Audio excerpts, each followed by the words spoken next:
Hoje é segunda-feira e o tema que nós vamos conversar no decorrer desta semana será Vença a Desesperança.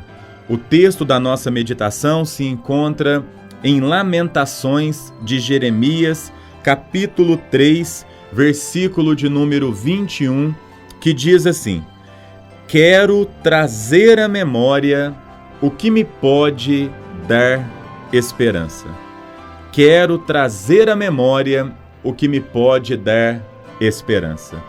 O objetivo desta temática é nos ajudar na escolha de ter esperança, mesmo em meio às dificuldades da nossa vida. Quando nós olhamos para este texto, ele foi escrito pelo profeta Jeremias e ele estava vivendo aqui uma situação de aflição e também de fracasso. O seu povo estava sendo destruído pelo exército babilônico e era aproximadamente nos anos 588 e 586 a.C. Os babilônicos, eles destruíram a nação de Israel, eles acabaram praticamente com toda a população.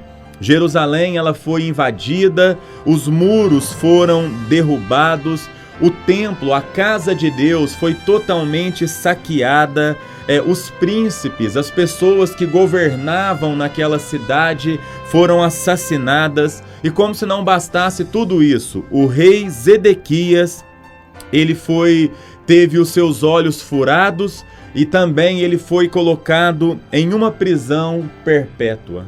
Os poucos sobreviventes daquela tragédia, eles foram levados para a Babilônia. E ali na Babilônia, eles prestariam um serviço escravo. Eles trabalhariam pesado em troca da alimentação. Então, o profeta, ele mostra esta realidade, ele lamenta esta realidade, mostrando que aquela cidade que outrora era populosa, agora ela está totalmente solitária.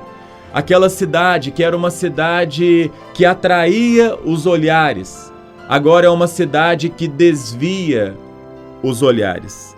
Tornou-se uma viúva, aquela que era grande entre as nações. Ela vive um trabalho forçado e ela tem que viver de maneira escrava para poder se alimentar.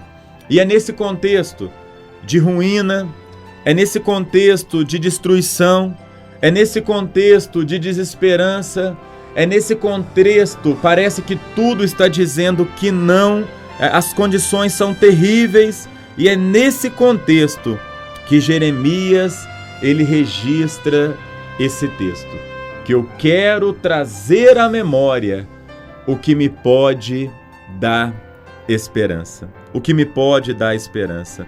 A gente percebe que Jeremias, ele vê aquela tragédia e ele aceita aquele momento. Ele sabe que ele não pode mudar com as suas próprias mãos. Jeremias, ele escolhe não murmurar diante da dor enfrentada.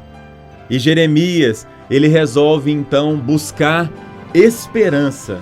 Ele quer trazer à sua memória, ele quer trazer para a sua realidade coisas que podem trazer esperança e não desesperança para o seu coração. E nós vamos falar o que Jeremias trouxe ao seu coração. Como ele conseguiu ter alegria em meio a essa dor tão aguda. Vamos orar? Deus, muito obrigado por esta manhã de segunda-feira. Muito obrigado, Pai, por tudo que o Senhor tem feito, tudo que o Senhor faz e tudo que o Senhor ainda fará. Que a boa mão do Senhor esteja conosco, Pai. Que possamos realmente aprender com a Sua palavra, que nos ensina de maneira preciosa, que nós devemos sempre colocar em nossa mente, trazer em nossos pensamentos aquilo que pode dar esperança para os nossos corações. Nos abençoe, Pai, nos dê uma semana produtiva e nos dê uma semana abençoada. É o que nós oramos, pedimos e agradecemos em nome de Jesus. Amém. Um grande abraço e uma ótima semana.